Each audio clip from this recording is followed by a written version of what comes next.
तो स्वागत है दोस्तों, हर दिन की भांति एक बार फिर से आप सभी के आपके अपने प्यारे से यूट्यूब चैनल एफएमएससी ग्रुप डिस्कशन में। दोस्तों, जो सीरीज चलते आ रहा था उसी सीरीज में जो होमवर्क का सीरीज था, और होमवर्क जो आपको जो कि एफएमएससी का ऑफिशियल टेलीग्राम चैनल है वहां दिया जाता है, उसी के साथ जो व्हाट्सएप का ग्रुप भी बना हुआ है वहाँ होमवर्क दिया जाता है। वहां से सभी साथी होमवर्क डाउनलोड कर लिया कीजिएगा, और उसके साथ साथ जो है ग्रुप डिस्कशन में भाग लिया कीजिए, और इस वीडियो को अधिक से अधिक शेयर किया कीजिएगा, ताकि सभी साथी को जो है इस वीडियो से लाभ मिल सकता है। अभी जो है जैसा कि आपको पता भी होगा कि अब जो है आरपीएफ एसआई का दौर खत्म हो गया है। मतलब दौर कहने का मतलब एग्जाम का दौर खत्म हो गया है। अब उसके लिए जो जिन साथी का अच्छा नंबर आ रहा है वो सभी साथी फिजिकल की ओर अग्रसर कर सकते हैं। उसी के साथ साथ जो टेक्नीशियन का जो एग्जाम सिटी दे दिया है, टेक्नीशियन में भी जो आपको पूछने वाला है, मतलब जो साइंस रहता है, मतलब सिर्फ साइंस सिंह चल रहा है, और साइंस स्तर का जो देख सकते हैं उसमें मात्र 10 नंबर का जीके और करंट अफेयर रहता है।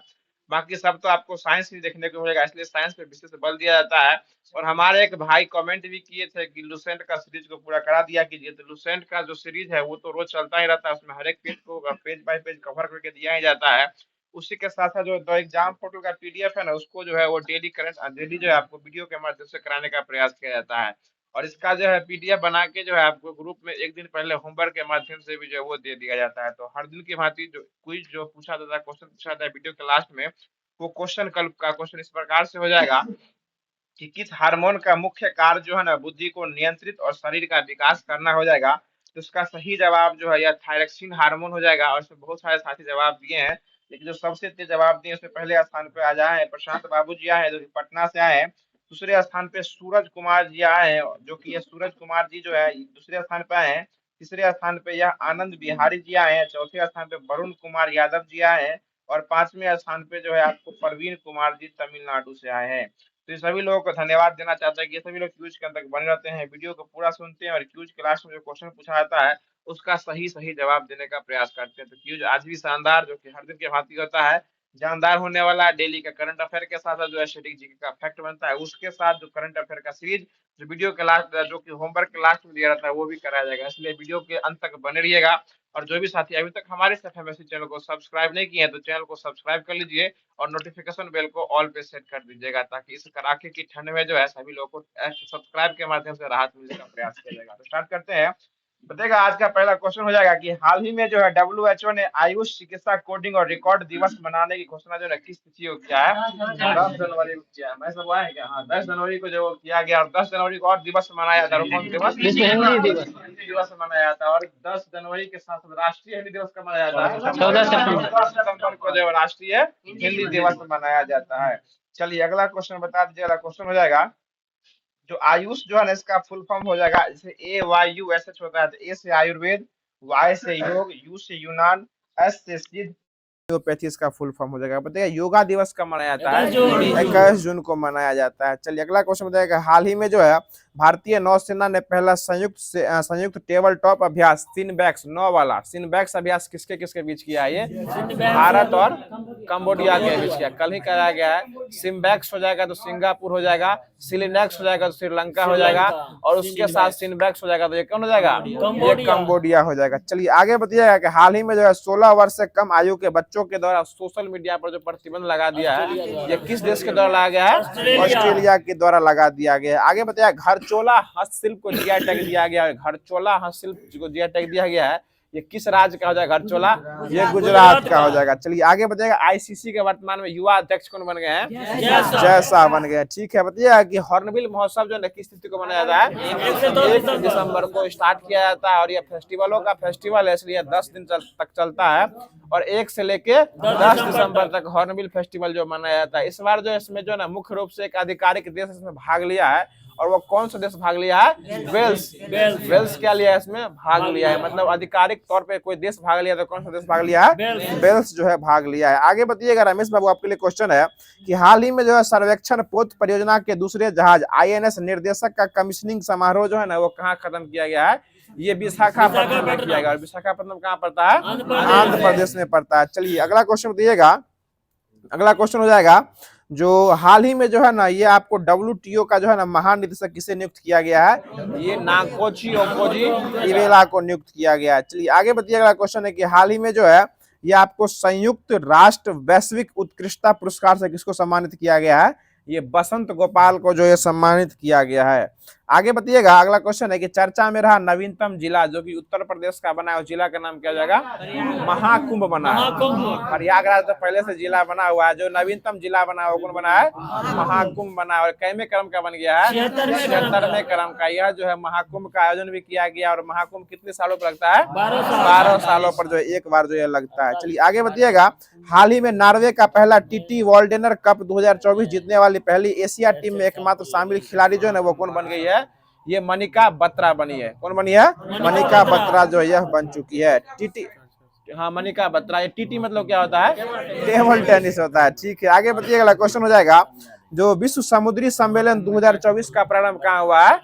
तमिलनाडु में हुआ है। समुद्री वाला सम्मेलन कहाँ है? विश्व वाला तमिलनाडु में जो किया गया है। आगे बताइए, अगला क्वेश्चन हो जाएगा, जो हाल ही में जो है ना यह राता पानी किस राज्य का हो जाएगा, जिसको 8वां बाघ अभ्यारण्य घोषित किया गया है?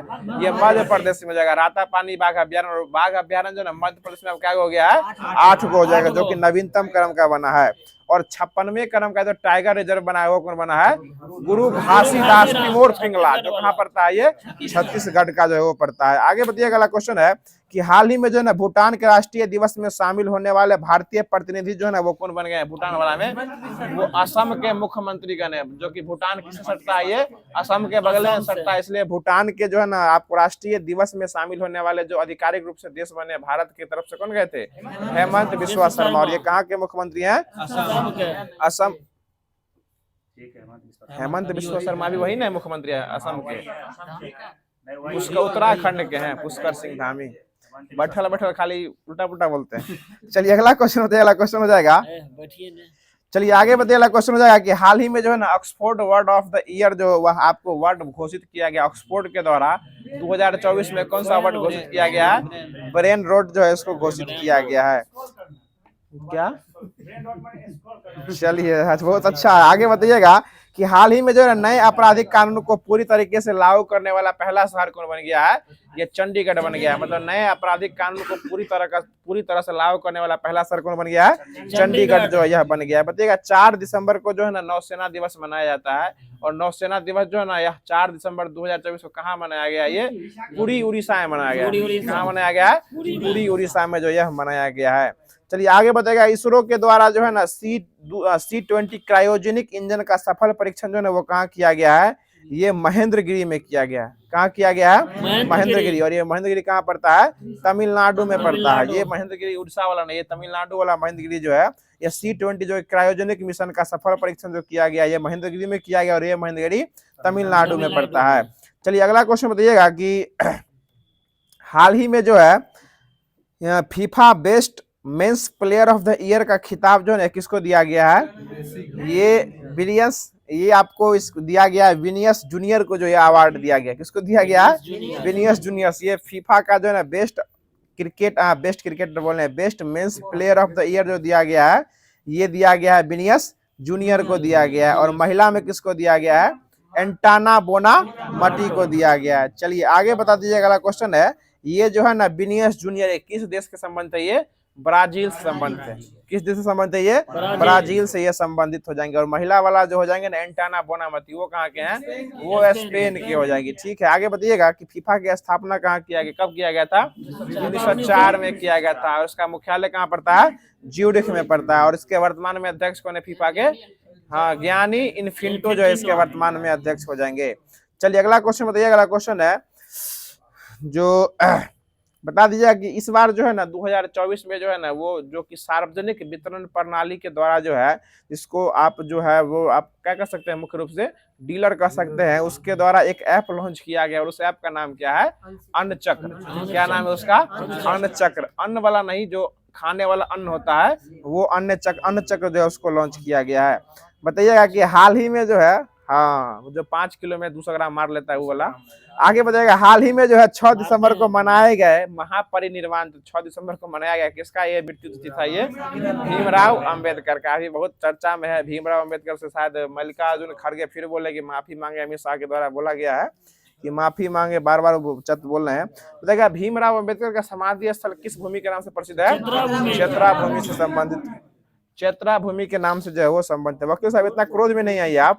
चलिए अगला क्वेश्चन बताइएगा कि हाल ही में जो अंतर्राष्ट्रीय खेल से संन्यास लेने की घोषणा किए हैं, और यह जो है क्रिकेट के तीनों फॉर्मेट से संन्यास लेने की घोषणा की है। वर्तमान में किया किसके द्वारा किया गया है?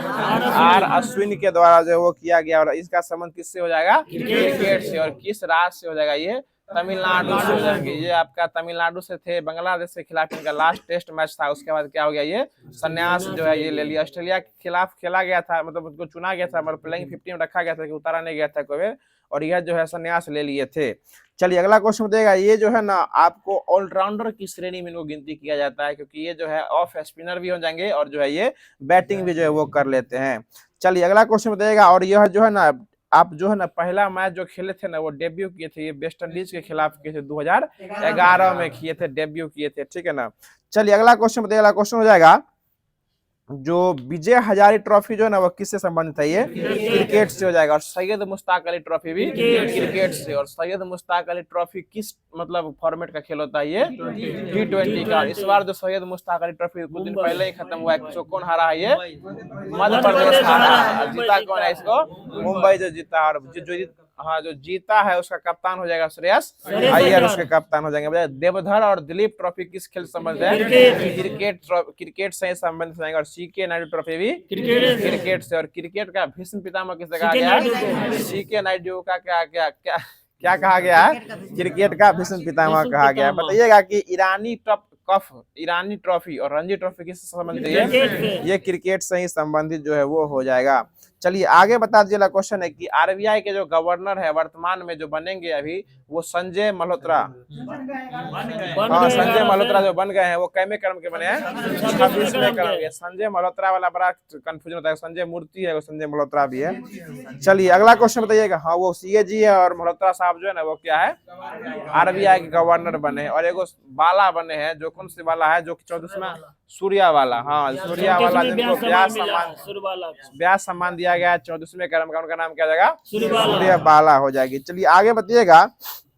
जो हाल ही में जो है ना आपको बीमा सखी योजना जो है ना, यह किस राज्य सरकार के द्वारा स्टार्ट किया गया है? हरियाणा के द्वारा किया गया बीमा सखी। और मुख्यमंत्री या इंदिरा गांधी सुख सम्मान निधि पूछेगा तो ये हिमाचल प्रदेश। सखी वाला हरियाणा और सुख वाला हिमाचल प्रदेश। देख रहे हैं कितना का अंतर है? सुख वाला कहाँ हो जाएगा? एचपी का हो जाएगा, और सखी वाला हो जाएगा तो हरियाणा हो जाएगा। इसकी स्थापना कब हुई थी हरियाणा की? 1966 में स्थापना किया गया था। बहुत अच्छा जवाब। बताइएगा अगला क्वेश्चन हो जाएगा कि हाल ही में अंतर्राष्ट्रीय प्रवासी दिवस जो है ना ये 2024 को कब मनाया गया है?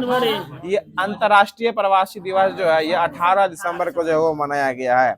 चलिए अगला क्वेश्चन बताइएगा। और यह 9 जनवरी को भी मनाया गया था, जो कि 1915 में कौन भारत आए थे? महात्मा गांधी आए थे। कहाँ से भारत आए थे? ये दक्षिण अमेरिका से। कहाँ? दक्षिण अफ्रीका से जो कहाँ आए थे? भारत आए थे। चलिए आगे बताइएगा। मानवाधिकार दिवस कब मनाया जाता है? 10 दिसंबर को जो है यह मनाया जाता है। चलिए अगला क्वेश्चन बता दीजिएगा। अगला क्वेश्चन हो जाएगा कि एसीसी जो हुआ है, एसीसी के अंदर होता है जो कोई अंडर 19 जो है वो एशिया कप जो है वो कौन देश जीत चुका है? बांग्लादेश। अंडर 19 वाला कौन जीता है? बांग्लादेश। किसको हरा दिया है? भारत को हरा के जो वो जीत चुका है। चलिए आगे बता दीजिए। अगला क्वेश्चन हो जाएगा। जो हाल ही में जो है ब्रिटिश सुरक्षा परिषद से प्रतिष्ठित स्वॉर्ड ऑफ द ऑनर का अवार्ड जो है ना किसको दिया गया है? ये राम मंदिर को दिया गया है। किसको दिया गया है? राम मंदिर को दिया गया है स्वॉर्ड ऑफ द ऑनर। यह दिया गया ब्रिटिश सुरक्षा परिषद के द्वारा दिया गया है। स्वॉर्ड यानी तलवार। स्वॉर्ड मतलब क्या होता है? तलवारें ना होता है। स्वॉर्ड, ये स्वॉर्ड ऑफ द ऑनर जो पुरस्कार दिया है किसको दिया गया है? राम मंदिर को। और ये कहाँ पड़ता है? उत्तर प्रदेश में, अयोध्या में ही पड़ता है। और राम मंदिर की बात कीजिएगा तो पहले बहुत ही क्वेश्चन चलता था राम मंदिर पे। राम मंदिर का उद्घाटन कब किया गया था? 22 जनवरी 2024 को। राम मंदिर किस बनाया गया है? नागर शैली में बनाया गया है। और इसके वास्तुकार कौन हो जाएंगे? चंद्रकांत सोमपुरा हो जाएंगे, ठीक है ना। और राम मूर्ति का डिजाइन कौन किए थे? अरुण योगीराज के द्वारा किया गया था। राम मूर्ति का ऊंचाई कितना इंच हो जाएगा? 51 इंच जो है राम मूर्ति का ऊंचाई जो है वो हो जाएगा। चलिए अब जो है राम मंदिर की बात कीजिए। जो आपको जो है ना राम मंदिर हो ही गया। बताइएगा कि होयसल मंदिर जो जिनको यूनेस्को में शामिल किया गया, ये कैमे क्रम का हो जाएगा, ये 42वें क्रम का होयसल मंदिर हो जाएगा। और 43वां जो कि नवीनतम हो जाएगा वो असम का मोइदम हो जाएगा। चलिए अगला क्वेश्चन बताइए। अगला क्वेश्चन है कि शांति निकेतन जो हो जाएगा वो कैमे क्रम का था, 41वें क्रम का हो जाएगा। और धौलावीरा पूछेगा तो 40वें। और रामप्पा मंदिर तेलंगाना का 39। देखते हैं ना, 39 से 40 पे जाएगा, फिर 41, 42, 43 ऐसे पढ़ा कीजिएगा, तब कुछ ना कुछ फंसवे ना करेगा वो। 39 में कौन हो जाएगा? रंगप्पा मंदिर, जो कहाँ पड़ता है? तेलंगाना में। 40 वाला कौन हो जाएगा? धौलावीरा, कहाँ पड़ता है? गुजरात में पड़ता है। और 41वें क्रम का हो जाएगा आपको शांति निकेतन, ये कहाँ पड़ता है? पश्चिम बंगाल में। और 42वें क्रम का हो जाएगा होयसल मंदिर, ये कहाँ पड़ता है? कर्नाटक में। और 43वें क्रम का हो जाएगा मोइदम, मोइदम कहाँ पड़ता है? असम में। मतलब 39 से लेकर 40, 43 तक सब क्लियर हो गया। चलिए अगला क्वेश्चन बताइए। और जो मोइदम जो है ना, ये किस राजवंश का कब्रिस्तान है? अहोम। अहोम, वाह भाई साहब, अहोम राजवंश का क्या हो जाएगा? कब्रिस्तान हो जाएगा। चलिए अगला क्वेश्चन बता दीजिए। अगला क्वेश्चन हो जाएगा कि हाल ही में जो है ना, ये क्वेश्चन ऑप्शन देके फंसाया हुआ था बीपीएससी शिक्षक भर्ती में, कि हाल ही में 96 गेंद पर जो है ना सबसे तेज टेस्ट में शतक लगाने वाली जो है ना ये महिला बन गई है। और ये इंग्लैंड की हो जाएगी। इनका नाम हो जाएगा, क्या नाम है इनका? नेट सर्वर ब्रांट, नेट सर्वर ब्रांट हो जाएंगे। यही जो ऑप्शन में मार दिए थे, बताइएगा। यही जो है ना सबसे तेज महिला में जो है ना 96 गेंद में जो है ना 100 रन बना चुकी है टेस्ट में। मतलब महिलाओं की श्रेणी में 96 गेंद में 100 रन बनाई है। मतलब जो किस फॉर्मेट में लगाई है? टेस्ट में लगाई है। उनका नाम हो जाएगा नेट सर्वर ब्रांट हो जाएगी। और किस देश की खिलाड़ी हो जाएगी? इंग्लैंड, वही ब्रिटेन बोलिए, अंग्रेजी बोलिए, इंग्लैंड की जो है खिलाड़ी हो जाएगी। और ये जो है अगला क्वेश्चन है T20। अब इंग्लैंड से बात करते हैं। T20 का जो वर्ल्ड कप हुआ है महिला वाला, इसको कौन जीत चुका है? यह न्यूजीलैंड जीत चुका है। किसको हरा के जीता है? साउथ अफ्रीका को हरा के जीता। और इसका आयोजन जो है ना कहाँ किया गया था? यूएई में किया गया था। प्रस्तावित कहाँ था आयोजन इसका? बांग्लादेश में प्रस्तावित था, लेकिन उसको जो है ना वहाँ हो गया था दंगा, आंतरिक गड़बड़ी हो गया, जिसके कारण उसको कहाँ ले आया गया? रूस लाया गया, मार के फुला देने में यूएई जो है वो लाया गया था। अगला क्वेश्चन बताइए। अगला क्वेश्चन हो जाएगा, अब जो है जो दिल्ली का करंट अफेयर रहता है उसको खत्म कर दिया गया है। अब जो है आपको स्टार्ट किया जा रहा है जो कि द एग्जाम पोर्टल का जो एनसीईआरटी का जो पीडीएफ है, जो कि एनसीईआरटी के पीडीएफ में आज जो है होमवर्क में आपको दिया गया था क्लास 10th का जो है प्रकाश चैप्टर, जो कि लाइट चैप्टर दिया गया था, उसको स्टार्ट जो वो किया जा रहा है। इसमें जो है आपको मुख्य रूप से कहाँ पे दर्पण में कौन सा वस्तु कहाँ और किसके बीच रखेंगे, तब वस्तु का प्रतिबिंब किसके और किसके बीच में बनने वाला है, कैसा बनने वाला है, कैसा नहीं बनने वाला है, कहाँ पर रखेंगे तो कहाँ पर कैसे बनेगा, ये सारा चीज बताइएगा। बताइए अगला क्वेश्चन हो जाएगा कि जल का अपवर्तनांक जो है ना वो कितना होता है? 1.33 होता है। और क्राउन कांच का कितना होता है? 1.52 होता है। और एक हो जाएगा आपको फ्लिंट कांच, उसका कितना होता है? 1.67 होता है। 1.67 जो है यह होता है। और प्रयोगशाला में किस प्रकार के कांच का उपयोग किया जाता है? पायरेक्स कांच का उपयोग किया जाता है। धूप की चश्मा में ब्रोंज कांच का उपयोग किया जाता है। और दूरबीन के लेंस में पूछेंगे तो ये फ्लिंट कांच का उपयोग जो वो किया जाता है। अगला क्वेश्चन दिएगा कि किस रंग का विचलन जो है ना सबसे कम होता है? लाल रंग का। लाल का क्या होता है विचलन? सबसे कम होता है। और सबसे अधिक तरंग दैर्घ्य पूछेगा तो लाल का। जिसका विचलन यानी प्रकीर्णन कम होगा, सीधी सी बात है, वो सीधे आगे की ओर निकलेगा, उसका तरंग दैर्घ्य क्या होगा? आगे की ओर बढ़ेगा, मतलब उसका तरंग दैर्घ्य अधिक होने वाला है। जो ज्यादा नहीं फैलेगा वो आगे की ओर भागता है। इसलिए खतरे की निशानी जो कैसा रखा गया है? लाल रंग का रखा जाता है। आगे बताइएगा, जो यदि वास्तविक वस्तु का प्रतिबिंब बनाने के लिए उत्तल दर्पण का उपयोग किया जाता है तो इसमें से कौन सा कथन गलत होने वाला है? ऑप्शन सुनिएगा। प्रतिबिंब वास्तविक हो जाएगा, प्रतिबिंब सीधा होगा, प्रतिबिंब छोटा होगा।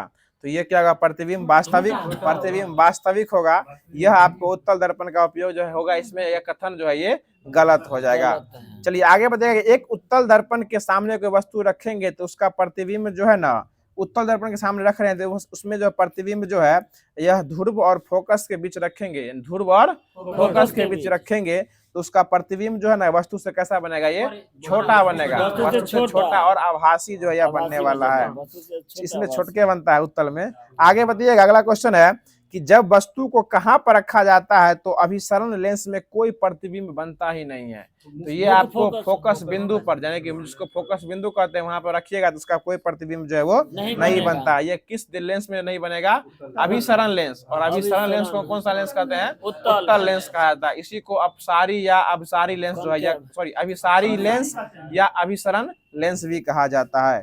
चलिए आगे बताइएगा। और दर्पण के बाद में क्या होता है? ये उसका विपरीत हो जाता है। उत्तल दर्पण को क्या कहा जाता है? अपसारी दर्पण, अपसारी दर्पण कहा जाता है। और उत्तल लेंस को क्या कहा जाएगा? अभिसारी लेंस कहा जाएगा। उत्तल लेंस को जो है ना आपको कन्वेक्स कहेंगे या कनकेव कहेंगे? कन्वेक्स कहा जाएगा। और अवतल को क्या कहेंगे? कनकेव कहा जाता है। ठीक है, आगे बताइएगा। आंख जो होता है, आंख, मानव का आंख, ये किस लेंस के भांति व्यवहार करता है? ये उत्तल लेंस के भांति व्यवहार करता है। बताइएगा जल में जो होता है वायु का बुलबुला, वो किसकी भांति दिखता है? सुन लीजिए क्वेश्चन, सुन लीजिए पहले। किसकी भांति दिखता है? तो ये उत्तल लेंस की भांति दिखता है, लेकिन काम जो कैसे करता है? ये अवतल लेंस की भांति जो ये काम करते रहता है। आगे बताइएगा कि किसी लेंस के मुख्य फोकस की प्रकाशिक दूरी जो है वो कौन सी दूरी कहलाती है? फोकस दूरी कहलाती है। कौन सी दूरी कहलाती है? फोकस दूरी कहलाती है। बताइए किस रंग का प्रकीर्णन सबसे मैक्सिमम होता है? तो बैगनी का होता है। किसका होता है? बैगनी का क्या होता है? सबसे अधिक हो जाता है। आगे बताइए किसमें सबसे कम होता है? तो लाल का क्या होता है? सबसे कम हो जाता है। बताइएगा स्नेल का नियम जो है ना वो प्रकाश के किस नियम से संबंधित है? अपवर्तन के नियम से संबंधित है। उसका फॉर्मूला क्या होता है? साइन आई बटे साइन आर हो जाता है। बताइए किस रंग का अपवर्तनांक जो है ना यह सबसे कम होता है? लाल का अपवर्तनांक क्या होता है? सबसे कम होता है। और सबसे अधिक पूछेगा तो बैगनी का हो जाएगा। बताइएगा इंद्रधनुष जो है ना किस कारण से बनता है? ये अपवर्तन, परावर्तन, पूर्ण आंतरिक परावर्तन जो है जिसका होता है सबके कारण क्या होता है? इंद्रधनुष जो है वो बनता है। और ये कितने प्रकार से बनता है? 2 प्रकार। ये 2 प्रकार का होता है। प्राप्त होता के कितने प्रकार का है? 2 प्रकार का होता है। लेकिन यह इसमें रंग की बात पूछेगा तो 7 रंग होता है। बताइएगा कि प्रकाश की गति जो है ना किसके बीच से जाते होती है तो न्यूनतम हो जाती है? न्यूनतम हो जाती है। तो कांच के बीच जाएगा तो क्या होगा? ये न्यूनतम हो जाएगी। बताइएगा पूर्ण आंतरिक परावर्तन कब होता है? जब प्रकाश कहां से कहां होकर गुजरती है? हीरा से कांच। हीरा से अगर कांच में गुजरती तो क्या होगा? ये पूर्ण आंतरिक परावर्तन हो जाएगा। आगे बताइएगा अल्कोहल का अपवर्तनांक कितना होता है? 1.36, 1.36 होता है। और बेंजीन का अपवर्तनांक कितना होता है? 1.50 हो जाता है। बताइएगा अगला क्वेश्चन है कि बीच में मोटा और किनारे पर पतला जो है कौन सा लेंस हो जाएगा? ये उत्तल लेंस हो जाएगा। क्या होगा? उत्तल लेंस हो जाएगा। और उसके बाद जो है बीच में पतला और किनारे पर मोटा कौन सा लेंस हो जाएगा?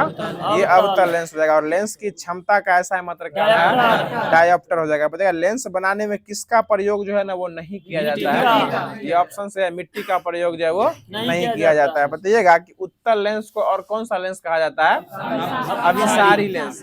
क्या कहा जाता है? अभिसारी। फिर अपसारी बोल रहे हैं। अभिसारी लेंस कहा जाता है। और अवतल लेंस को अपसारी लेंस कहा जाता है। बताइएगा पढ़ने वाले ग्लास जो होते हैं उसमें किस लेंस का उपयोग किया जाता है? उत्तल लेंस का उपयोग किया जाता है। बताइए खोज की बत्ती में जो है ना किस प्रकार के दर्पण का उपयोग करते हैं? अवतल दर्पण को। और इसी को जो है ना नतोदर दर्पण भी कहा जाता है, क्योंकि ये जो ना कर्व जो है इसका जो है ना अंदर की तरफ होता है, इसलिए तो क्या कहा जाता है? नतोदर। और उस वाले दर्पण को, उत्तल दर्पण को उन्नतोदर दर्पण कहा जाता है। देखते हैं ना कितना कितना नाम है। सो इसको अवतल दर्पण को नतोदर दर्पण और उस वाले दर्पण उत्तल दर्पण को उन्नतोदर दर्पण जो ये कहा जाता है। बताइए लेंस का सूत्र क्या हो जाएगा?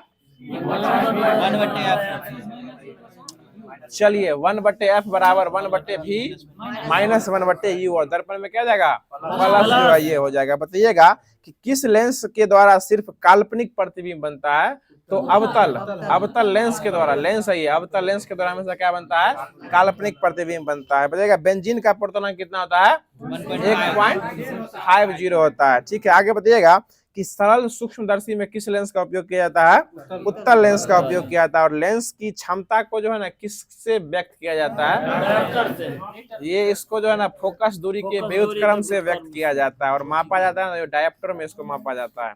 वही P बराबर क्या होता है? 1/f होता है। और F हमेशा किस में होना चाहिए? मीटर में होना चाहिए। F हमेशा किस में होना चाहिए? मीटर में, तभी आंसर आपका सही आएगा। आगे बताइएगा कि पानी में डूबी हुई लकड़ी लकड़ी ना, हाँ लकड़ी जो है ना ये मुड़ी हुई दिखाई पड़ती है, किसके कारण? अपवर्तन के कारण। अपवर्तन के, विक्षेपण नहीं, प्रकाश के अपवर्तन के कारण ऐसा होता है। बताइएगा कि पानी के भरे गिलास में रखा गया नींबू जो है ना गिलास के बगल से देखते हो ना, तो सतुआ बेचता है तो भर के नींबू रखता है ना, तो जो वास्तविक आकार से जो ना बड़ा प्रतीत होता है। जो छोटा सा नींबू अगर पानी में रख देगा और गिलास में रख देता है तो बगल से आप गुजरिएगा देखेगा बड़ा बड़ा नींबू रखे हुए हैं, वो किस कारण वो बड़ा दिखाई पड़ता है?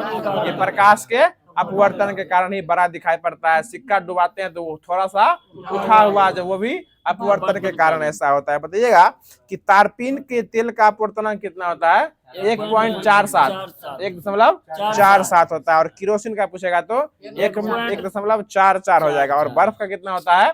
1.31 और जल कितना होता है? 1.33। पानी पे बर्फ क्या होता है? तैरते रहता है। आगे बताइएगा कि कार्बन डाइऑक्साइड का अपवर्तनांक कितना होता है? 1.63 और 1.36 किसका होता है? ये अल्कोहल का, यानी अल्कोहल का उल्टा हो जाएगा तो कौन हो जाएगा? ये CO2। अल्कोहल कितना होता है? 1.36 और CO2 का कितना होता है? 1.63 होता है।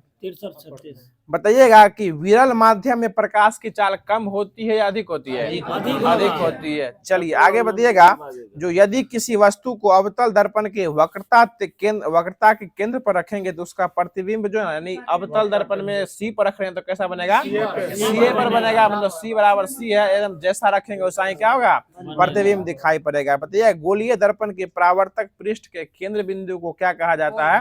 दर्पण का ध्रुव कहा जाता है। बताइएगा दर्पण का जो होता है ना लंबाई बोलिए या चौड़ाई को क्या कहा जाता है? द्वारक कहा जाता है। दर्पण की लंबाई या चौड़ाई को द्वारक कहा जाता है। बताइएगा कि वक्रता केंद्र और ध्रुव के मध्य, यानी वक्रता केंद्र यानी C और P के बीच के दूरी को क्या कहा जाता है? फोकस जो है यह कहा जाता है। और P और F के बीच की दूरी को क्या कहा जाता है? फोकस दूरी कहा जाता है। यानी इसको स्मॉल f से डिनोट जो है वो किया जाता है। और F बराबर क्या होता है? 2r। F बराबर 2r जो है यानी R बराबर F/2 भी हो जाता है। आगे बताइएगा R बराबर 2F, R बराबर 2F और F बराबर R/2 हो जाता है। देखिए इस होता है, बोलने में इधर उधर हो जाता है, लेकिन आंसर लाइएगा ना तो सीधे आंसर आएगा। बताइएगा कि निर्गत किरण और अभिलंब के बीच के कोण को कौन सा कोण कहा जाता है?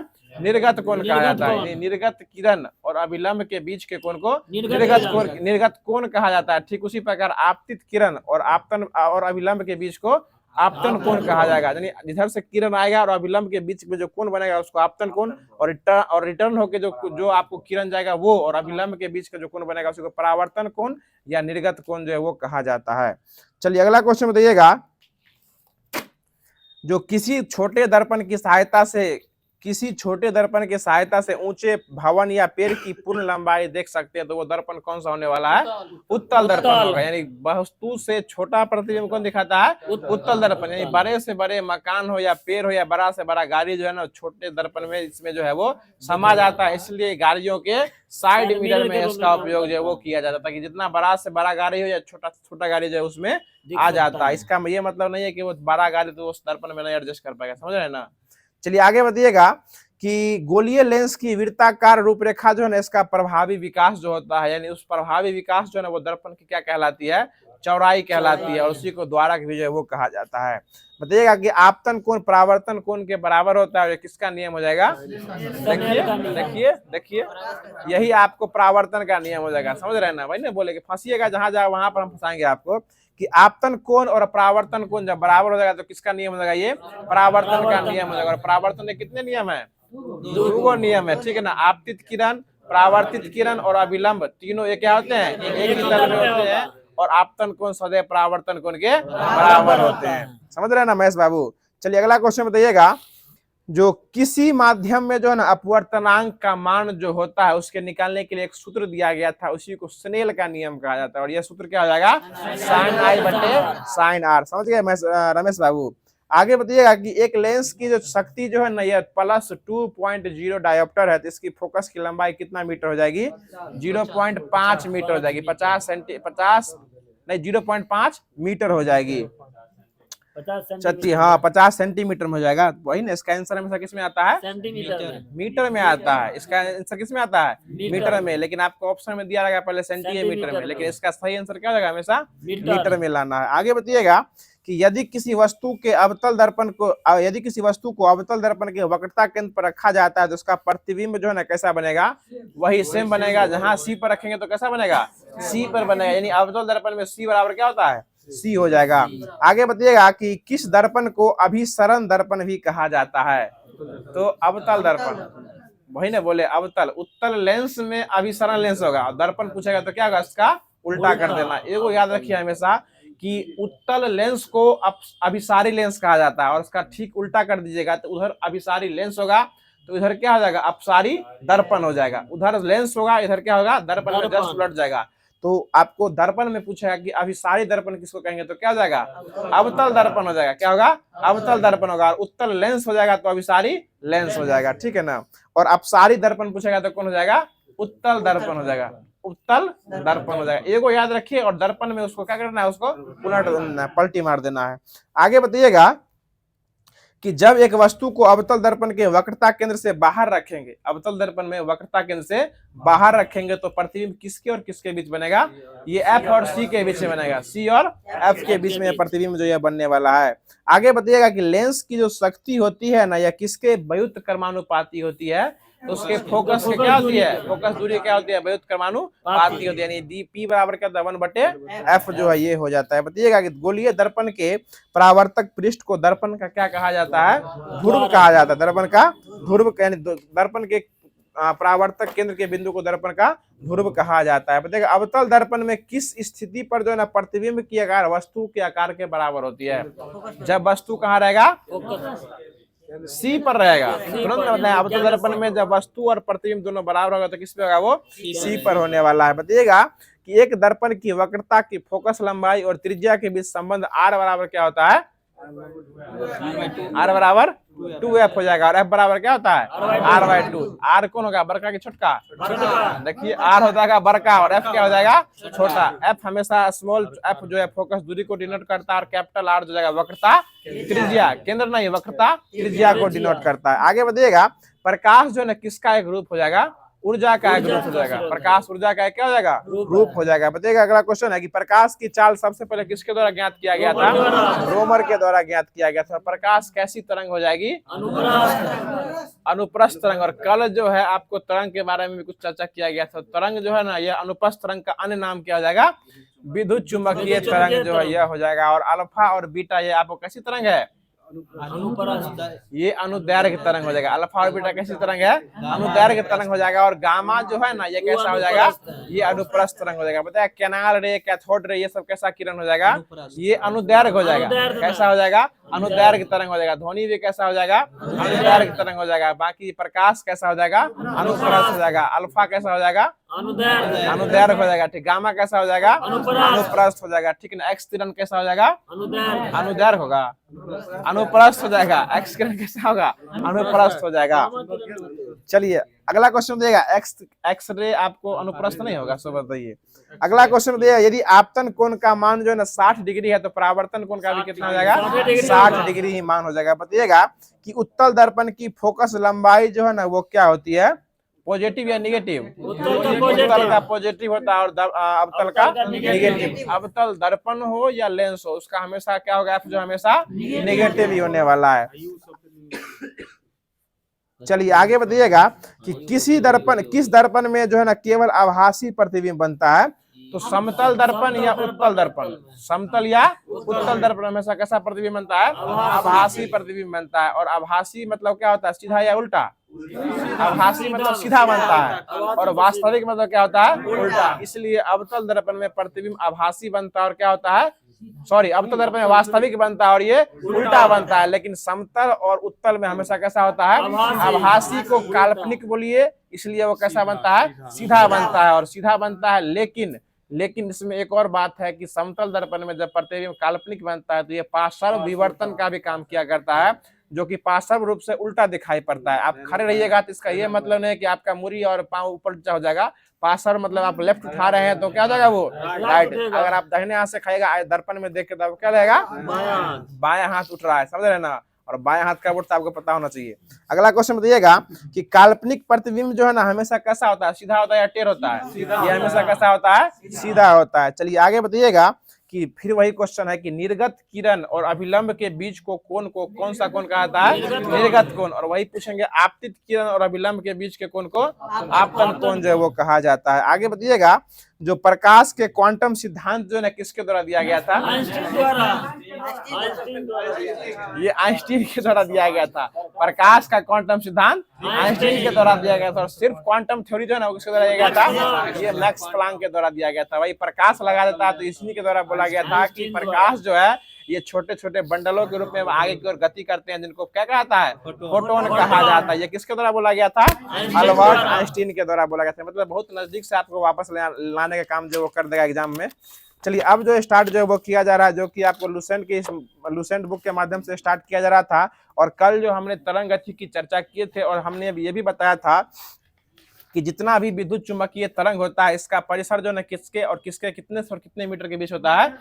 -14 से लेके +4 10 के पावर -14 मीटर से लेके 10 के पावर 4 मीटर तक होता है। मतलब जितना भी आपको विद्युत चुंबकीय तरंग हो ना सबका तरंग दैर्घ्य जो है इसी के बीच में आने वाला है। और आप बताइएगा अगला क्वेश्चन है कि पराश्रव तरंग जो है ना कैसा तरंग है?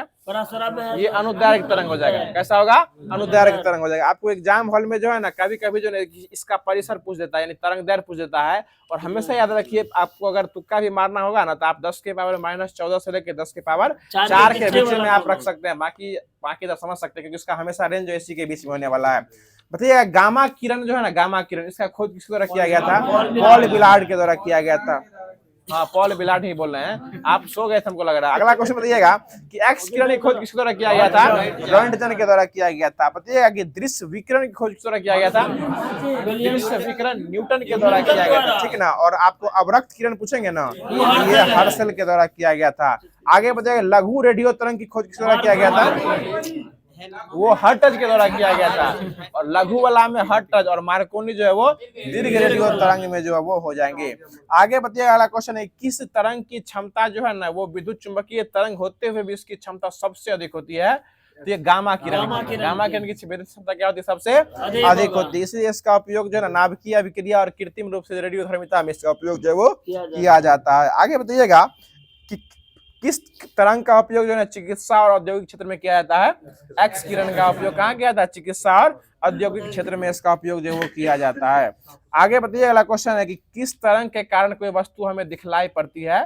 तो दृश्य तरंग के कारण। किसके कारण? दृश्य तरंग के कारण। और दृश्य तरंग में मतलब दृश्य मतलब देखना, और इसका खोज किस द्वारा किया गया था? न्यूटन के द्वारा किया गया था, ठीक है। आगे बताइए रेडियो टेलीविजन टेलीफोन में जो है ना किस तरंग का उपयोग किया जाता है? तो वही लघु रेडियो तरंग का उपयोग किया था। लघु रेडियो तरंग का खोज किस द्वारा किया गया था? हेनरिक हर्टज के द्वारा किया गया था। देखिए इसमें 3 गो का हमेशा परिसर याद रखा कीजिए। और 3 गो में जो है ना पहले एक्स का, उसके बाद आपको जो है पहले गामा का, उसके बाद एक्स का, उसके बाद परावैंगनी का याद रखिएगा। तो एक्स गामा किरण जो है ना सबसे ऊपर में लुसेंट बुक के माध्यम से बता रहे हैं आपको घटते क्रम में आप ऊपर से नीचे आना। तो पहले गामा किरण हो जाएगा और इसका तरंग जो है 10 के पावर -14 से लेकर 10 के पावर -10 के बीच के होता है। यानी सभी किस में होगा? मीटर में होगा। गामा किरण का कितना होगा? 10 के पावर -14 से लेकर 10 के पावर -10 होगा। उससे थोड़ा नीचे आएगा तो आता है एक्स किरण 10 से 8, 10 के पावर -10 से लेकर 10 के पावर -8 तक होता है। और गामा के नीचे आएगा तो आपको मिलेगा परावैंगनिक किरण, जिसका खोज किस द्वारा किया गया था? परावैंगनिक किरण खोज रिटर के द्वारा किया गया था। और इसका तरंग दैर्घ्य 8 से -7 के बीच में होता है। याद हो गया? 14 से 10, 10 से 8 और 8 से 7। पहले कौन हो जाएगा? गामा के बाद एक्स, उसके बाद परावैंगनिक किरण। यही तीनों आपको एग्जाम में पूछता है, अभी तक जो पूछता है ऐसे में। और यही तीनों का आप याद रखिए, -14 से -10, पहले 3 को क्रम याद रखिए, उसके बाद 14 से 10, 10 से 8, 8 से 7 हो गया। चलिए आगे बताइए क्वेश्चन है जो तरंग चाल, जिसको जो है ना v से डिनोट किया जाता है। और v बराबर क्या फॉर्मूला होता है? n लैम्डा होता है। क्या होता है? n lambda. और n यहाँ पर क्या हो जाएगा? आवृत्ति हो जाएगा। और लैम्डा मतलब क्या हो जाएगा? तरंग दैर्घ्य हो जाएगा, ठीक है। आगे बताइएगा कि तरंग गति के बीच कंपन करने वाले दो क्रमागत जो है ना उसके बीच के उत्तरोत्तर तरंग और गर्त के बीच की दूरी को क्या कहते हैं, तरंग दैर्ध्य कहा जाता है। तरंग दैर्ध्य को अंग्रेजी में क्या कहते हैं, वेवलेंथ जो है वो कहा जाता है। आगे बताइए क्वेश्चन है कि ध्वनि जो है ना, ध्वनि ये कैसा तरंग हो जाएगा, अनुदैर्घ्य तरंग हो जाएगा। जबकि यह जो है पूछा हुआ क्वेश्चन है, बाबा के शिफ्ट में शायद पूछा था कि ध्वनि का तरंग जो है ना यह वायु में क्या होता है, अनुदैर्घ्य होता है। वायु में क्या होता है, अनुदैर्घ्य होता है। जबकि द्रव की सतह पर जो है ना यह आपको अनुप्रस्थ की भांति काम करता है। वायु में क्या होता है, अनुदैर्घ्य होता है, जबकि द्रव की सतह पर क्या होता है, अनुप्रस्थ की भांति काम करता है। और द्रव के अंदर पूछेगा ना तो यह अनुदैर्घ्य होता है, और ठोस में जो क्या होता है, अनुप्रस्थ होता है। इसलिए ध्वनि जो है आप सतह की बात, जब उससे तो अनुदैर्घ्य वन लाइन में एकदम सीधा याद रखिए, ध्वनि कैसी तरंग है, अनुदैर्घ्य तरंग है। लेकिन जब आपकी सतह की चर्चा कर देगा तो सतह की बात करेगा तो वायु में कैसा होगा, अनुदैर्घ्य। लेकिन जल की सतह पर पूछेगा तो कैसा होगा, अनुप्रस्थ। इसलिए अगर आप ऑप्शन के हिसाब से देख सकते हैं, अगर पूछ रहा है उसमें एक से अधिक है या अनुदैर्घ्य या अनुप्रस्थ दोनों है, तो उस हिसाब से आप ऑप्शन में टिक मार सकते हैं। चलिए आगे बताइएगा। अब आते हैं जो ध्वनि की तरंग होती है उसकी आवृत्ति परिसर में, और जो पूछता भी है कि मानव कान के लिए जो आवृत्ति परिसर कितना होता है, 20 से 20,000। इस सब तो बहुत बचपन से रटते आ रहे हैं। आवृत्ति परिसर 20 हर्ट्ज से 20 किलो हर्ट्ज, उसी को बोलिए 20,000 हर्ट्ज बोलिएगा। तो अब सरब जिसको हम लोग नहीं सुन सकते हैं वो कितना से नीचे होता है, 20 हर्ट्ज से कम होता है। और 20 kHz यानी किलो हर्ट्ज से अधिक रहेगा तो क्या हो जाएगा, वो परासरब। और सरब की बात कीजिएगा तो 20 Hz से 20 kHz यानी कहीं कहीं 20,000 न देके आपको 20 K दे देता है। और 1 K मतलब कितना होता है, 1,000। अगर हमारे वीडियो में 1 K व्यू चल गया मतलब कितना लोग देख लिया, 1,000 देख लिया। समझ रहे हैं ना, इसके माध्यम से आप समझ सकते हैं। अगला क्वेश्चन बताइए। अगला क्वेश्चन हो जाएगा, जो संकेत भेजने में, समुद्र की गहराई का पता लगाने में, कल कारखानों की चिमनियों से कालिख हटाने में किस प्रकार के तरंग का उपयोग किया जाता है, ये पराश्रव तरंग का उपयोग किया जाता है। और पराश्रव तरंग जो है ना कैसा तरंग है, ये अनुदैर्घ्य तरंग हो जाएगा। कैसा हो जाएगा, अनुदैर्घ्य तरंग जो है यह हो जाएगा। भ्रूण जांच करने में, कौन जांच करने में, भ्रूण जांच करने में एक्सरे किया जाता है। पराश्रव तरंग का उपयोग, जो कि जिसको अल्ट्रासाउंड भी कर सकते हैं, इसमें इसको सोनोग्राफी भी कर सकते हैं। इसमें किस तरंग का उपयोग किया जाता है, पराश्रव तरंग का उपयोग किया जाता है। और ये भी कैसी तरंग है, अनुदैर्घ्य या अनुप्रस्थ है, ये भी अनुदैर्घ्य तरंग जो है वो हो जाती है। आगे बताइए। अगला क्वेश्चन है, गुर्दा में बनने वाले पथरी को तोड़ने के लिए किसका उपयोग किया जाता है, ये भी पराश्रव तरंग का उपयोग किया जाता है। और एक्स तरंग जो है ना वो किसको पार नहीं करती है, शरीर में अस्थि को वो पार जो है वो नहीं कर सकती है। इसलिए जो है ना आपको जो है अस्थियों में विकार उत्पन्न होता है उसको चेक करने के लिए किसका उपयोग किया जाता है, एक्सरे का उपयोग किया जाता है। और एक्सरे क्या रुपया में होता है वर्तमान में, 300 रुपया में। 200 से स्टार्ट होता है, 300 तक में आपको एक्सरे क्या होता है, फ्री आ जाता है। और सरकारी हॉस्पिटल में 2 रुपया का पुर्जा कट रही है, आप एक्सरे जो है हो जाएगा।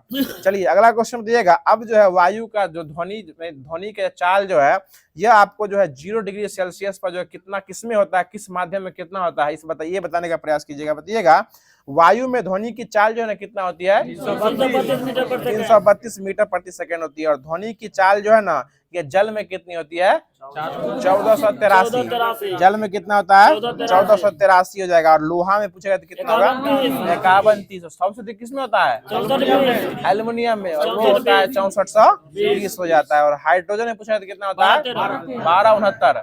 1213 जो है ना आपको दारू में होता है, 1213 किसमें होता है, अल्कोहल में। और अल्कोहल का प्रोटोन कितना होता है, 1.36। और इसका जस्ट उलट देंगे तो किसका हो जाएगा, कार्बन डाइऑक्साइड। कितना होता है, 1.63 हो जाएगा। बताइएगा पारा का प्रोटोन नहीं 1.63, 1.50 बेंजीन का होता है।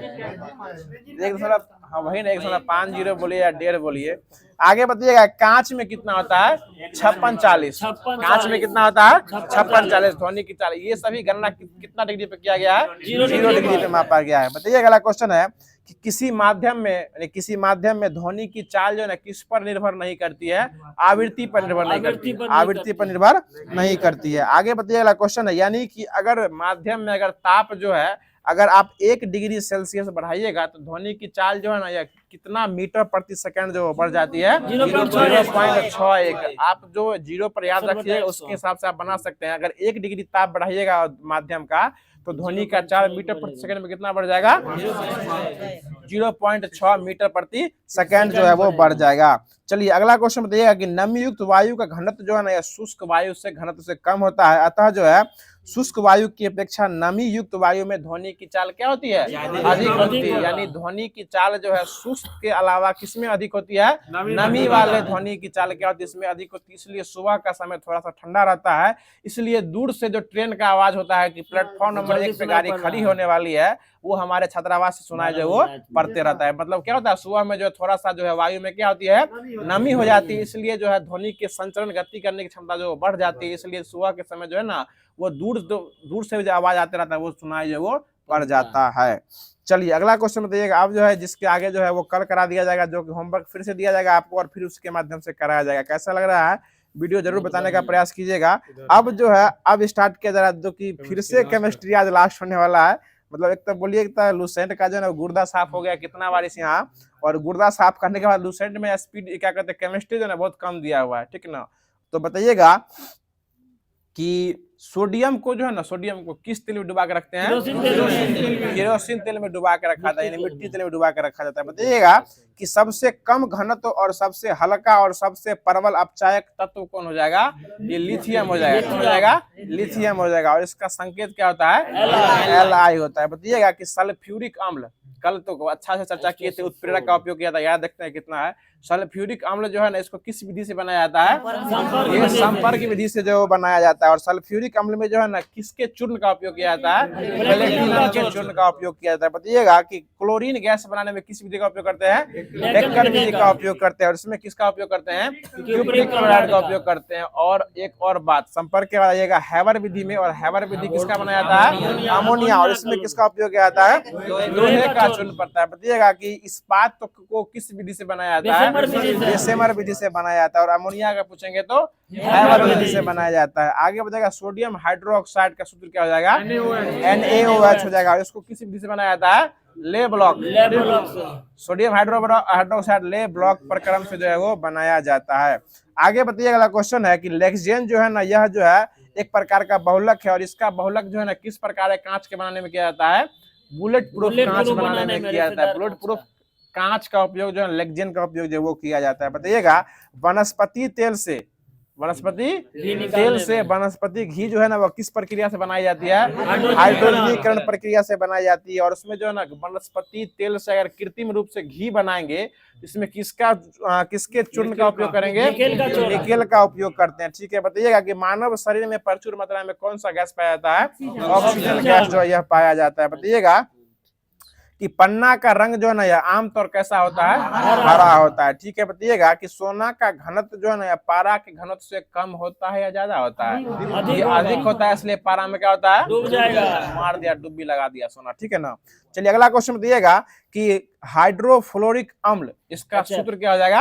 HF हो जाएगा। और यह जो है ना घुलनशील सिलिकेट बनाता है, इसलिए जो है ना HF का भंडारण कांच के बर्तनों में नहीं किया जाता है। चलिए आगे बताइएगा सबसे प्रबल उपचायक कौन हो जाएगा? फ्लोरीन हो जाएगा। सबसे प्रबल उपचायक कौन हो जाएगा? फ्लोरीन हो जाएगा। और सफेद सोना किसे कहा गया है? प्लेटिनम को कहा गया। और सबसे अधिक विद्युत चालकता वाला तत्व कौन हो जाएगा? चांदी। Ag हो जाएगा। बताइएगा कि रेडॉन गैस जो है ना तत्वों में सबसे क्या है? भारी है। ये सबसे भारी हो जाएगा। बताइएगा किसको स्ट्रेंजर गैस भी कहा जाता है? जेनॉन को कहा जाता है। बताइएगा पृथ्वी पर जो है ना सबसे अधिक समस्थानिक वाला तत्व कौन हो जाएगा? पोलोनियम। कितना होता है? मानव उसमें जो है ना इसमें जो है ना दिए हुए है महेश बनवाल में 33 को दे ले, समझ गए? 27 आपको ये दिए हुए है समस्थानिक उसका। ये पोलोनियम जो है ना मानव निर्मित पहला तत्व हो जाएगा। आगे बताइएगा कि पुराने तेल चित्रों के रंगों को फिर से उभारने के लिए जो है ना किसका उपयोग किया जाता है? हाइड्रोजन पेरोक्साइड का उपयोग जो है वो किया जाता है।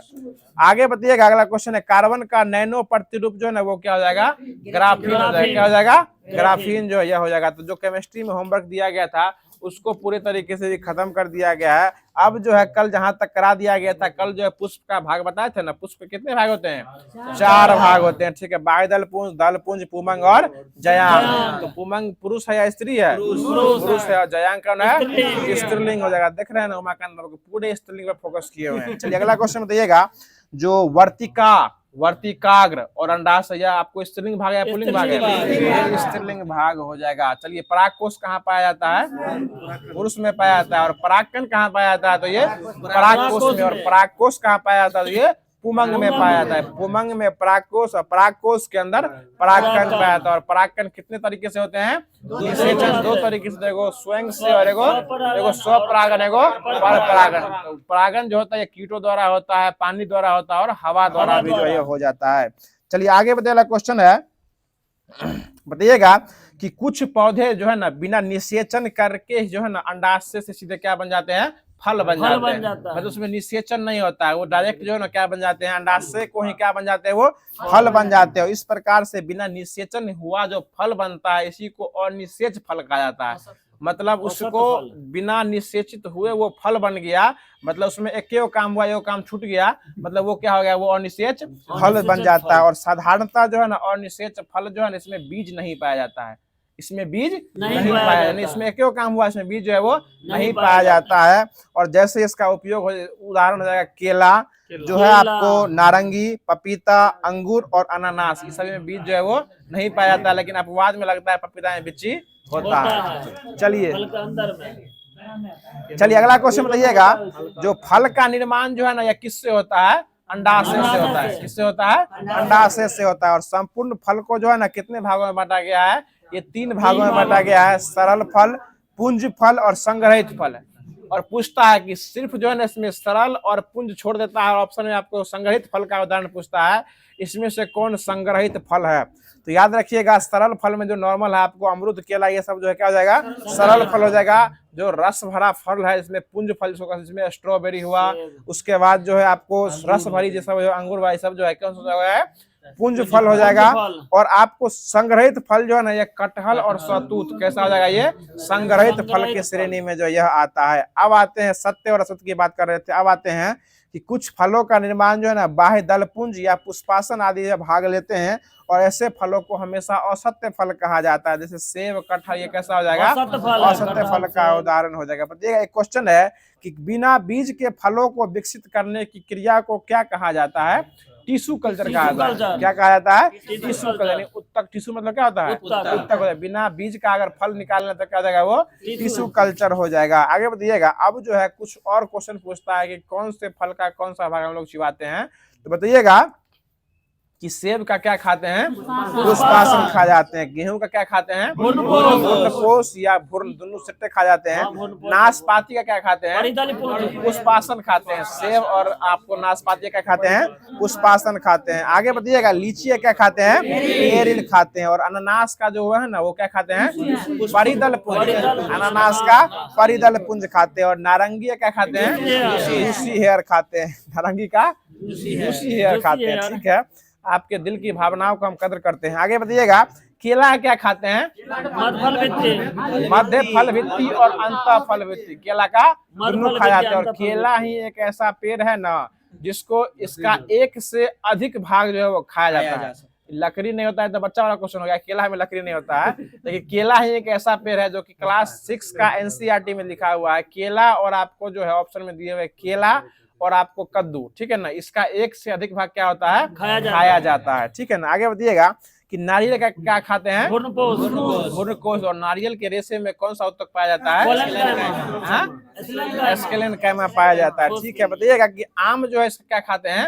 मध्य फल भित्ति खाते हैं। और अमरूद का पूछेगा तो ये आपको फल भित्ति और बीजांडसन दोनों खाया जाता है। बताइएगा चना क्या खाते हैं? भूर्ण और बीज पत्र जो है वो दोनों खाते हैं। सहतूत का पूछेगा तो रसीले परिदल पुंज। सहतूत का रसीले परिदल पुंज हो जाएगा। आगे बताइए, कटहल का क्या खाते हैं?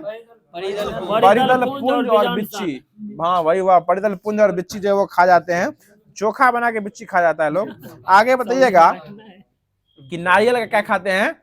वही आपको बीजांडसन और मध्य फल भित्ति जो नारियल का क्या कहते हैं? टमाटर का जो वो खा जाते हैं। आगे बताइएगा, क्वेश्चन है, अब आते हैं उत्तक में। और उत्तकों में भी कौन सा उत्तक? पादप का उत्तक में आते हैं। बताइएगा, इससे भी क्वेश्चन भर भर के देता है और ऐसा ऐसा घुमाता है ना जो आपको लटपटा भी देता है। बताइएगा की स्थिति उधर। ठीक ठाक।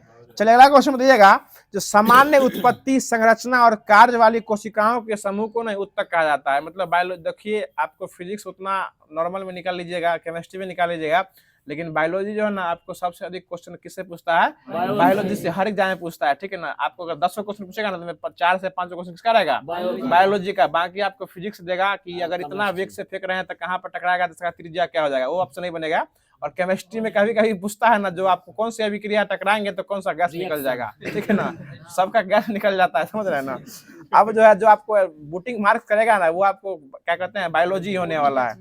चलिए बताइएगा, जो उत्तकों को जो है ना आपको इसमें बांटा गया है, पादप उत्तक को मुख्य रूप से 2 भागों में बांटा गया। कितने भागों में? 2 भागों में बांटा गया है। पहला आपको विभाज उत्तक और उसके बाद होगा अस्थायी उत्तक। विभाज उत्तक और अस्थायी उत्तकों में बांटा गया है।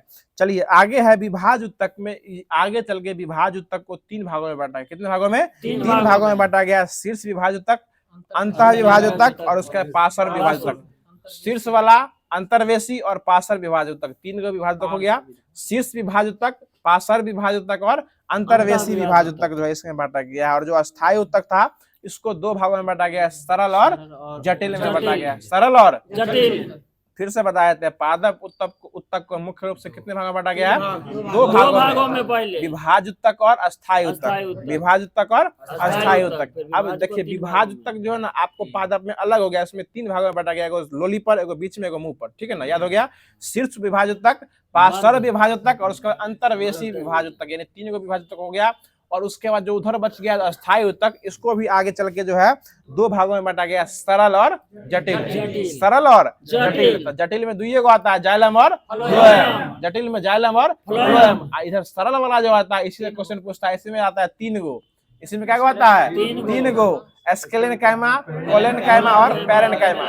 ये सब इसमें हिंदी में लिखा हुआ, अंग्रेजी है, ये सभी अंग्रेजी भाषा। अब देखिए एस्केलेनकाइमा जो होता है ना, पैरेनकाइमा को हिंदी में कहते हैं मृदु उत्तक, पैरेनकाइमा को मृदु उत्तक, कोलेनकाइमा को स्थूल कोण उत्तक कहा जाता है और एस्केलेनकाइमा को दीर्घ उत्तक कहा जाता है। एस्केलेनकाइमा को दीर्घ उत्तक कहा जाता है। फिर से पैरेनकाइमा को मृत उत्तक, कोलेनकाइमा को स्थूल कोण उत्तक और उसका एस्केलेनकाइमा को दीर्घ उत्तक। और स्थूल जो कि दीर्घ उत्तक होता है उसका कोशिका क्या होता है? मजबूत होता है, मरा हुआ होता है, इसलिए वो मजबूती प्रदान करता है पौधे की सहायता में। आगे बताइए क्वेश्चन है, अब आते हैं, ये तो समझ गया पादप उत्तक का पूरा डिफिनेशन है। अब हर का आगे क्लियरिफिकेशन कर रहे हैं। बताइएगा कि कौन सा उत्तक जो कि आपको विभाज उत्तक के अंदर, बताइएगा आप लोग कि कौन सा उत्तक है जो कि जड़, तना अथवा शीर्ष में वृद्धि करने का काम करता है। और यह जो है पौधे की प्राथमिक वृद्धि जो कि विशेषकर लंबाई जो है इसी उत्तक के कारण बढ़ती है, वो शीर्ष विभाज उत्तक के कारण बढ़ती है। कौन सी विभाज उत्तक? शीर्ष विभाज उत्तक। इसी को एपिल मेरिस्टेमिस जो है कहा जाता है। अब जाते हैं इसके बाद कौन सा विभाज उत्तक है, इसमें विभाजन होने से जो है ना जड़ और तनों के घेरे में वृद्धि होती है, अर्थात इससे तना के जड़ों और तना में क्या होती है, मोटाई में वृद्धि होती है। तो ये पार्श्व विभाज उत्तक। शीर्ष वाला में क्या होता है, पौधे की लंबाई में वृद्धि होती है। पार्श्व विभाज उत्तक में पौधे की मोटाई में वृद्धि होती है। अब आता है पौधे की अंतर्वेशी विभाज उत्तक। इसमें क्या होता है, यह जो है पौधे के वास्तव में जो है ना शीर्ष विभाज उत्तक का एक भाग हो जाएगा। यह जो है इसकी क्रियाशीलता से पौधे की लंबाई में वृद्धि होता है।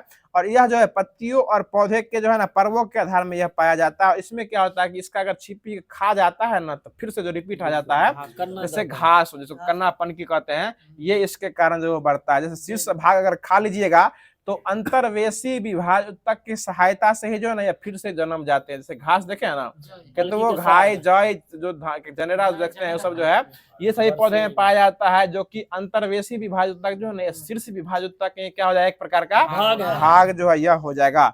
चलिए अगला क्वेश्चन बताइएगा, जो क्वेश्चन पूछता है कि शीर्ष विभाज उत्तक जो है ना पौधे के किस भाग में पाया जाता है।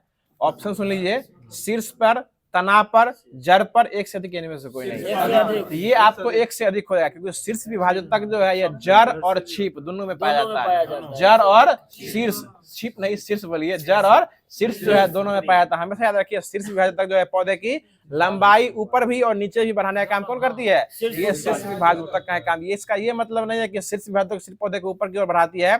शीर्ष विभाज उत्तक जो होती है पौधे की जड़ और मतलब शीर्ष दोनों पर क्या पाई जाती है, शीर्ष विभाजित तक होती है। पार्श्व विभाजित पौधे की मोटाई बढ़ाती है और अंतर्वेशी जो होती है, जो दोबारा पनक्यूल की आता है, इसके माध्यम से जो वो आता है।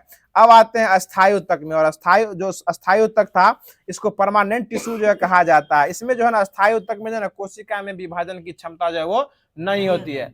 ये आपको विभाजित उत्तक में कोशिका क्या होती है, इसमें विभाजन की क्षमता होती है, लेकिन इसमें जो है कोशिका विभाजन की क्षमता नहीं है। नाम से स्पष्ट है अस्थायी है, इसमें क्षमता विभाजन की क्षमता जो है वो नहीं होती है। ठीक है, यह विभाजित उत्तक जो है ना विभाजन के पश्चात बनती है, और इसकी कोशिका भित्ति न तो बहुत ही महीन होती है और न ही बहुत मोटी होती है। इसकी कोशिका भित्ति न ही बहुत महीन होती है और न ही बहुत मोटी जो है यह होती है। चलिए आगे बताने वाला क्वेश्चन हो जाएगा जो सरल अस्थायी उत्तक में। अब आते हैं पेरेन्काइमा, कोलेनकाइमा और एस्केलेनकाइमा में। तो बताइएगा जो पतली दीवारों के साथ अगर गोलाकार आइसोड्रमिक कोशिकाओं के साथ अगर जीवित उत्तक पाया जा रहा है तो वो कौन सा उत्तक होगा, ये पेरेन्काइमा होगा। क्या हो जाएगा, पेरेन्काइमा जो है यह हो जाएगा। चलिए आगे बताइए क्वेश्चन है इसमें इसके बाद बताया कि कौन से कोशिका जो है ना इसकी आकृति जो है अंडाकार या बहुभुजाकार होती है। तो ये कोलेनकाइमा, इसकी आकृति कैसी होती है, अंडाकार या बहुभुजाकार होती है। और गोलाकार हो जाएगा तो किसका हो जाएगा, पेरेन्काइमा का। पेरेन्काइमा कैसा होता है, गोलाकार होता है। उसका अंडाकार या बहुभुज के कारण किसका होता है, कोलेनकाइमा का होता है। और जो मृत जो कि जीवित यांत्रिक उत्तक होता है, ये कौन सा होता है, जीवित यांत्रिक उत्तक कोलेनकाइमा होता है। और मृत उत्तक हो जाएगा तो कौन हो जाएगा, एस्केलेनकाइमा हो जाएगा। ठीक है ना। चलिए आगे बताइएगा कि किस अस्थायी उत्तक की यांत्रिक कोशिका जो है ना वह मृत होती है और अत्यधिक मोटी दीवारों के साथ पतली कोशिकाओं के साथ ये खड़ी रहती है। तो ये एस्केलेनकाइमा। देखिए आपको सीधे पूछेगा कि कौन सी कोशिका पौधे की यांत्रिक सहारा देने का काम करती है, तो कौन हो जाएगा, ये एस्केलेनकाइमा होगा। उसी में अगर जीवित और मृत पूछ देगा ना तो जीवित में कौन हो जाएगा, पेरेन्काइमा, कोलेनकाइमा हो जाएगा। और मृत पूछेगा तो कौन हो जाएगा, ये एस्केलेनकाइमा हो जाएगा। ये तो अगले काइमा ले आया महेश बाबू। चलिए अगला क्वेश्चन बताइएगा, एस्केलेनकाइमा जो है ना यह तंतु पौधे के लिए अस्थायी उत्तक का सहायता प्रदान करती है। एस्केलेनकाइमा क्या होती है, पौधे के तंतु उत्तक के लिए क्या होती है, अस्थायी उत्तक का काम जो है वो किया करती है। अब जो है बताइएगा, अब आते हैं इसके बाद जटिल उत्तक में। और जटिल उत्तक को कितने भागों में बांटा गया है, दो भागों में, जाइलम और फ्लोएम में बनाया बांटा गया। बताइएगा जो जाइलम जो होता है ना यह क्या कहता है, पौधे को जल और खनिज लवण, जल और खनिज लवण दोनों को लेकर ले जाने का काम करता है। और ये पौधे को जो है ना आदान प्रदान ढोने का काम करता है, इसलिए इसको संवहनी उत्तक भी कहा गया है। यह जटिल के साथ साथ कैसा है, संवहनी उत्तक जो है यह हो जाएगा। और यह जो है ना पौधे के यांत्रिक दृढ़ता प्रदान करने का काम करता है। यांत्रिक दृढ़ता, सहारा नहीं, यांत्रिक दृढ़ता प्रदान करने का काम करता है। आगे बताया क्वेश्चन है कि पौधे की आयु को ज्ञात करने के लिए एक विधि अपनाई गई है, और वो विधि का क्या नाम हो जाएगा, ये आपको डेंड्रोक्रोनोलॉजी हो जाएगा। इसी को जो है ना वही जाइलम गिनाता है, इसी को जो है डेंड्रोक्रोनोलॉजी जो यह कहा जाता है। बताएगा फ्लोएम कैसा उत्तक है, यह भी जटिल और संवहनी उत्तक हो जाएगा। इसका मुख्य काम जो है ना यह पौधे से हाँ पौधे के पत्तियों से बना हुआ भोजन को लेके अन्य भागों में लेके पहुंचाना। याद रखिए जाइलम एक डिस्ट्रिक्ट होता है और फ्लोएम दो डिस्ट्रिक्ट या बहु डिस्ट्रिक्ट होता है। जाइलम क्या डिस्ट्रिक्ट, एक डिस्ट्रिक्ट, फिर बहु डिस्ट्रिक्ट। जाइलम एक डिस्ट्रिक्ट होता है और फ्लोएम जो है ये बहु डिस्ट्रिक्ट या दो डिस्ट्रिक्ट जो है हो सकता है। ठीक है ना। एक से अधिक, क्या मतलब दोनों ऑप्शन में रहेगा, तो वही ना फ्लोएम दो डिस्ट्रिक्ट या बहु डिस्ट्रिक्ट दोनों हो जाएगा।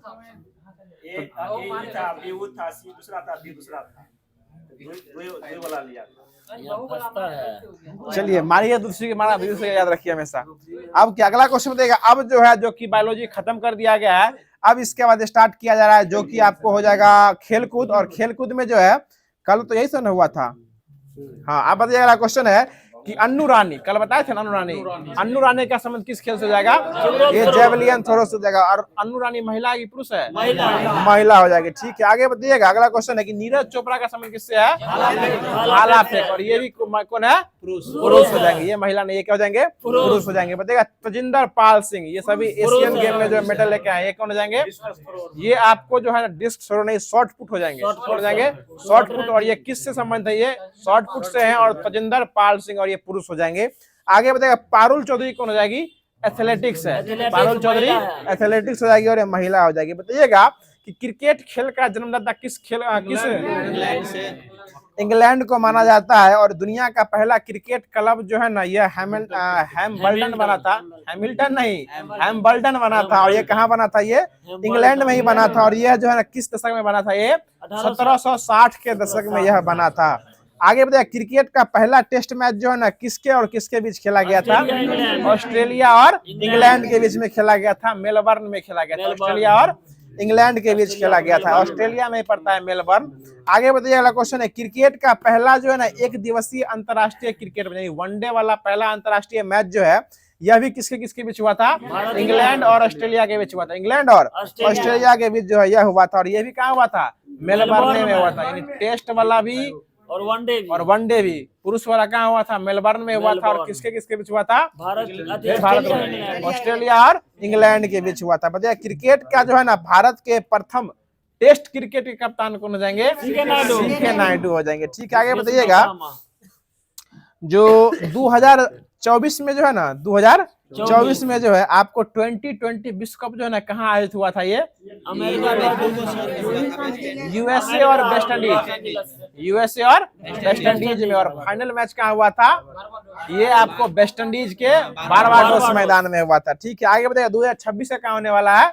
भारत और श्रीलंका, भारत और श्रीलंका में। ये 2020 की बात बोल रहे हैं, भारत और श्रीलंका। और 2028 वाला कहाँ होगा? ये ऑस्ट्रेलिया और न्यूजीलैंड के बीच में होगा, ऑस्ट्रेलिया और न्यूजीलैंड। और 2023 में जो वर्ल्ड कप हुआ इसका आयोजन कौन किया था? भारत के द्वारा किया गया था। उसका शुभंकर क्या रखा गया था?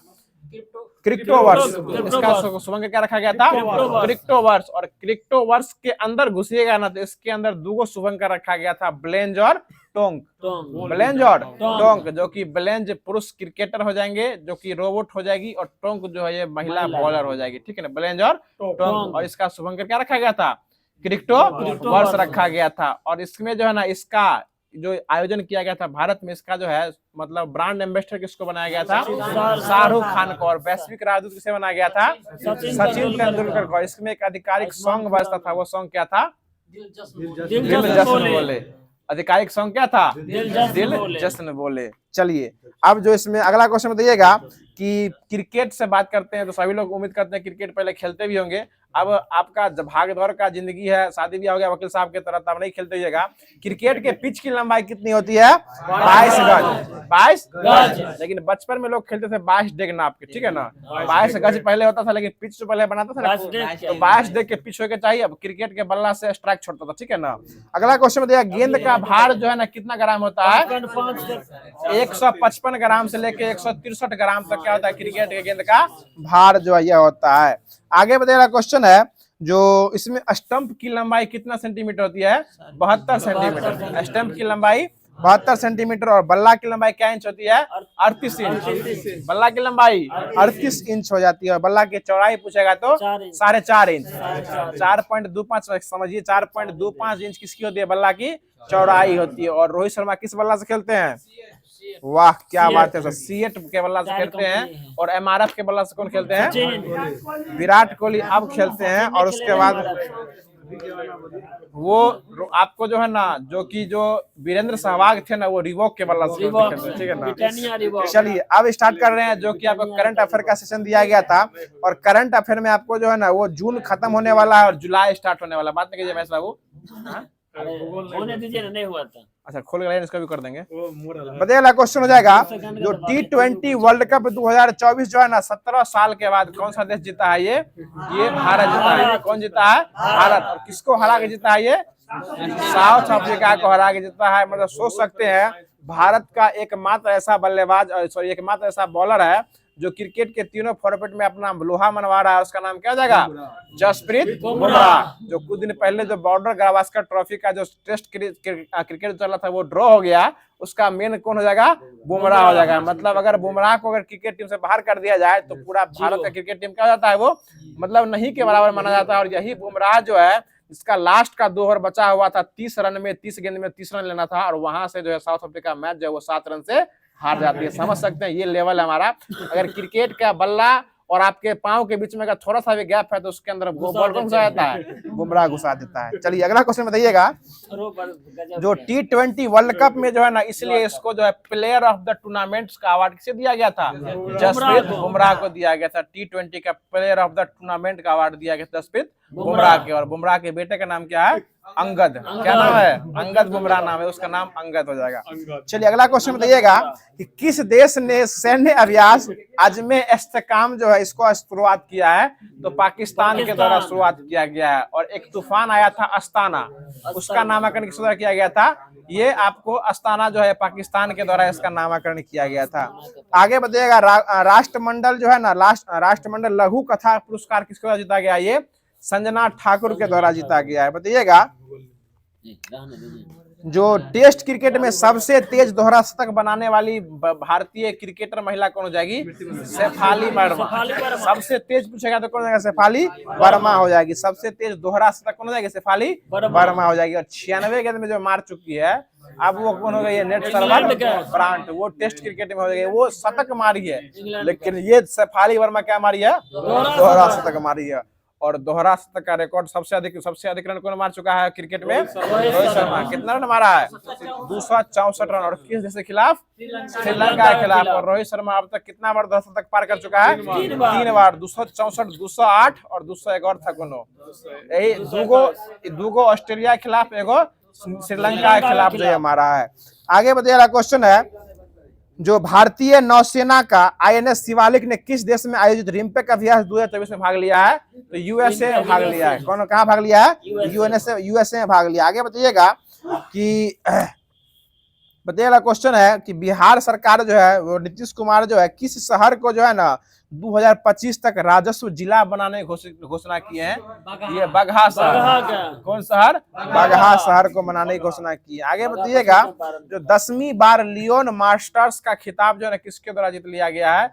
ये विश्वनाथन आनंद के द्वारा जीता गया। और इस बार जो शतरंज का विश्व चैंपियनशिप हुआ है, ये कौन जीते हैं? डोम्बाराव गुकेश। 18 साल की उम्र में, लगभग 18 साल की उम्र में यह जीत चुके हैं। और जो है ना, किसको हरा चुके हैं? ये चीन के डिंग लिरेन को हरा के जो है वो शतरंज चैंपियनशिप जो है वो जीत चुके हैं। मैच ड्रॉ होने की स्थिति में था, लेकिन वो हार मान लिए, डिंग लिरेन जो है वो हार मान लिए थे। इधर वाला था।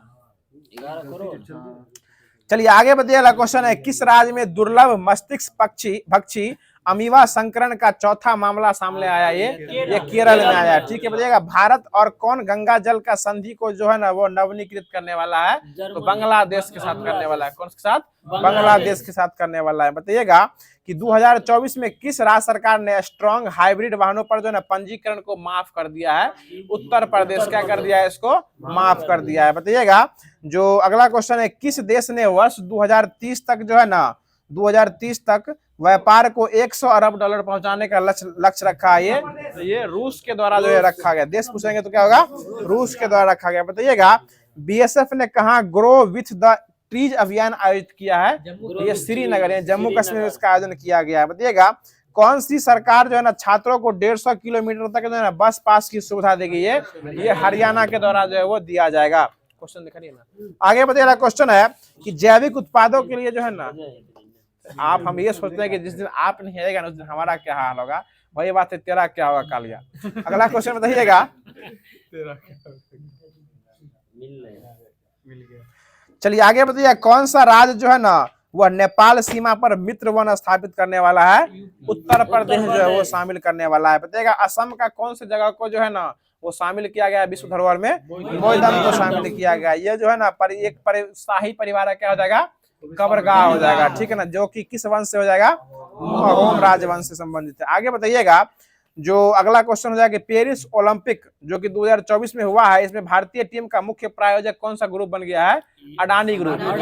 कौन ग्रुप? अडानी ग्रुप बन गया है। बताइएगा, जो सर्वश्रेष्ठ कृषि राज्य का पुरस्कार जो है ना किस राज्य को दिया गया? महाराष्ट्र को दिया गया। सबसे अच्छा कृषि राज्य का पुरस्कार महाराष्ट्र को दिया गया। बताइएगा, अगला क्वेश्चन हो जाएगा, सुप्रीम कोर्ट ने पश्चिम बंगाल में कुलपतियों की नियुक्ति के फैसले के लिए जो है ना पैनल का अध्यक्ष किसको नियुक्त किया था? यह यूयू ललित को। कौन ललित को? यूयू ललित। और ये वही यूयू ललित है जो 49वें क्रम के भारत के कौन थे? मुख्य न्यायाधीश थे। 50वें क्रम में कौन थे? DY चंद्रचूड़। और 51वें क्रम के जस्टिस संजीव खन्ना हो जाएंगे। बताइएगा टीम इंडिया के हेड कोच कौन बन गए हैं? गौतम गंभीर कौन बन गए हैं? टीम इंडिया के हेड कोच बन गए हैं। और आज का लास्ट क्वेश्चन सुन लीजिएगा, बहुत ही लास्ट क्वेश्चन है। जो अपनी सेना को जाने इस विषय पर 3 दिवसीय कार्यक्रम कहाँ स्टार्ट किया गया है? यह लेह में स्टार्ट किया गया। कहाँ स्टार्ट किया गया? लेह लद्दाख में स्टार्ट किया गया था। जो होमवर्क दिया गया था उसके माध्यम से पूरे क्वेश्चनों को कराने का प्रयास किया गया है। बाकी यह वीडियो कैसा लगा और इस वीडियो के बारे में आपका क्या मंतव्य है, कमेंट बॉक्स के माध्यम से जरूर बताइएगा। और कल के लिए क्वेश्चन जो हर दिन की भांति आपके लिए लास्ट में छोड़ा जाता है, और कल के लिए क्वेश्चन सुन लीजिएगा, बहुत ही अच्छा क्वेश्चन है। क्वेश्चन कुछ इस प्रकार से है कि भारत के प्रथम मजदूर संघ, जिसको जो कि मद्रास मजदूर संघ हो जाएगा, इसकी स्थापना किसके द्वारा किया गया था? क्वेश्चन फिर सुन लीजिए, मतलब क्वेश्चन का लेवल देख सकते हैं। जो लोग क्वेश्चन देते हैं हमको, उनका भी तैयारी का लेवल आप समझ सकते हैं। क्वेश्चन फिर सुन लीजिएगा कि भारत के प्रथम मजदूर संघ जो कि मद्रास मजदूर संघ होगा, इसकी स्थापना किसके द्वारा किया गया था? इसका सही जवाब आप लोगों को कमेंट बॉक्स में देना है। बाकी वीडियो कैसा लगा कमेंट बॉक्स के माध्यम से जरूर बताइएगा। अगर वीडियो अच्छा लगा होगा तो वीडियो को लाइक कर दीजिएगा और चैनल को सब्सक्राइब करके नोटिफिकेशन बेल को ऑल पे सेट कर दीजिएगा, ताकि इस कड़ाके की ठंड में जो हम लोग आप लोग के लिए मेहनत कर रहे हैं, साथ साथ खुद के लिए मेहनत कर रहे हैं, इसका सफलतापूर्वक लाभ और श्रेय आपके पास सबसे पहले पहुंचे। तो फिर मिलते हैं इसके अगले सेशन में, इसके अगले वीडियो के साथ। तब तक के लिए खुश रहिए, हमेशा मुस्कुराते रहिए और हमारे FMSC परिवार को यूं ही प्यार और सपोर्ट करते रहिए। धन्यवाद। जय हिंद, जय भारत।